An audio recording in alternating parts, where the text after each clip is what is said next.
নমস্কার বন্ধুরা, হেসেল বনলক্ষ্মীতে আপনাদের সকলকে স্বাগত। আজকের রেসিপি ছানার কেক। দোকান থেকে না কিনে খুব সহজেই এরকম ছানার কেক বাড়িতেই তৈরি করে নেওয়া যায়। কোনো রকম ঝামেলা হয় না, বানানোটা খুবই সোজা আর খেতেও হয় খুব সুন্দর, একবারে নরম তুলতুলে। এখন কেকটা কেটে নিচ্ছি। দেখুন কতটা নরম হয়েছে কেক। ভিডিওটি স্কিপ না করে আপনারা সম্পূর্ণ রেসিপিটি দেখুন আর এইরকম ছানার কেক বানিয়ে নিন, দেখবেন সকলের ভালো লাগবে। তাহলে আসুন শুরু করা যাক রেসিপিটা। ছানা কেক বানাবার জন্য এখানে আমি প্রথমে দুধ ফুটতে দিচ্ছি। 3-4 দিন থেকে রোজই দুধ থেকে যাচ্ছিল আর দুধটা ফ্রিজে রেখে দিয়েছিলাম। ভেবেছিলাম 1 ডেকচি হলে পনির করে তরকারি করব, তো 1 ডেকচি হয়ে গেছে। ভাবলাম যে পনির করে তরকারি করব না, তাহলে একটা ছানার কেক বানিয়ে নিই। তার জন্য দুধটাকে ফুটতে দিয়ে দিলাম। ফ্রিজ থেকে বার করে নর্মাল টেম্পারেচারে আসার পর দুধটা ফুটিয়ে নিলাম। দুধটা এখন ফুটে গেছে, বন্ধ করে দিলাম। দুধটা 1 মিনিট ঠান্ডা হওয়ার পর এর মধ্যে দিয়ে দিচ্ছি ছানার পাউডার। প্রথমে 1 চামচ ছানার পাউডার দিয়ে দিলাম আর খুব ভালো করে এটাকে মিশিয়ে নিতে হবে। ইচ্ছে করলে আপনারা ছানার পাউডারটা আগে থেকে ভিজিয়েও রাখতে পারেন, তাহলে খুব ভালো ছানা পাঠানো যায়। তো আমার ভিজানো ছিল না, আমি শুকনোই দিয়ে দিলাম।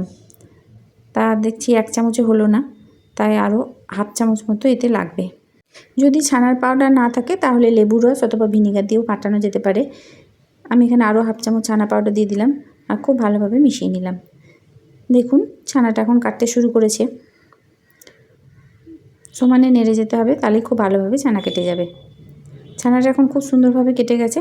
এখন এটাকে ছেঁকে নিতে হবে। ছানাটা ছেঁকে নিলাম।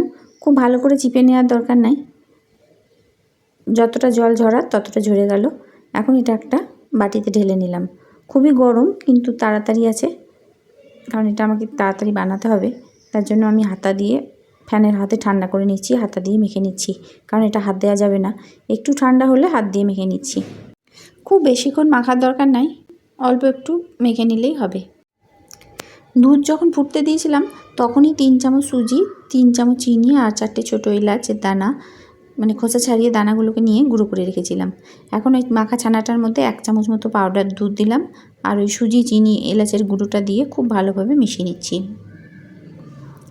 চিনির গুঁড়োটা দেওয়া মাত্রই এটা একটু পাতলা হতে শুরু করবে, কিন্তু সুজি আছে যেহেতু সুজিতে বেশি জল টানে, তার জন্য দেখুন একটু শক্তই হয়ে গেছে। তার জন্য কিছুটা পরিমাণ দুধ এর মধ্যে দিয়ে দিলাম। খুব বেশি না, ওই 4-5 চামচ মতো দুধ দিয়ে এটাকে একটু নরম করে নিলাম। দিয়ে দিলাম 1 চামচ ঘি। তারপর এটাকে আবার খুব ভালোভাবে মিশিয়ে নিলাম। এখন দিচ্ছি বেকিং পাউডার। হাফ চামচ বেকিং পাউডার দিয়ে দিলাম আর 1 পিঞ্চ খাবার সোডা দিয়ে খুব ভালোভাবে মিশিয়ে নিতে হবে। এটা খুব ভালোভাবে মেশানো হয়ে গেছে। এখন ব্যাটারটা ঠিক এরকম আছে।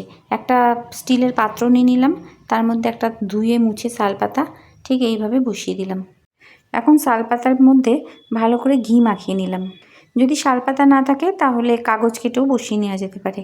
ঘিটা ভালো করে মাখিয়ে নেওয়ার পর ওই ছানার মিশ্রণটা এর মধ্যে দিয়ে দিচ্ছি।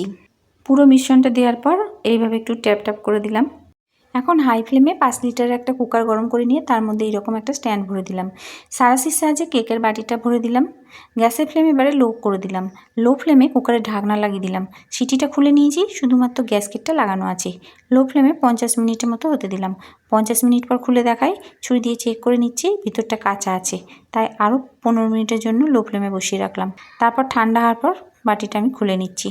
রেসিপিটা যদি ভালো লাগে তাহলে প্লিজ আমার পাশে থাকার জন্য চ্যানেলটিকে একটু সাবস্ক্রাইব করে দেবেন আর প্লিজ লাইক, শেয়ার, কমেন্ট করতে ভুলবেন না। সমস্ত রেসিপিটি দেখার জন্য হেসেল বনলক্ষ্মীর তরফ থেকে অসংখ্য ধন্যবাদ।